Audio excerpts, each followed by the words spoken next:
What's up everyone, welcome back to the channel.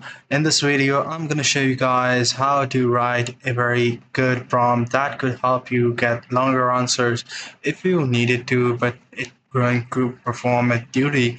For example, it will be working as a rule. It will have examples in a prompt that will make it work according to the examples that we have given to it. For example, here you guys can see that I have described his rule. I have described his tone and style. It means it will answer in a specific tone and style. Also the rules and constraint. And here's the examples. So here it says insert your topic here. So it asked me for the topic. I said use YouTube and the trend psychology, and it starts giving me the narration for it. So whether you want to get it a long outcome from it, just type it. I want long output from you.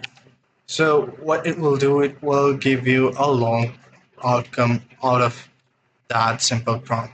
So here you will see that the prompt after that single command that I gave it to it, it has written a longer response as compared to the previous prompt. So this is how you guys can make a better prompt. Make sure that you describe everything very descriptively. You know what you want, you know what the rules are, tone and styles, rules and constraint, and then comes the examples in the right syntax. So this is how is it. Hope you find this video helpful. See you in the next one. Take care. Bye bye.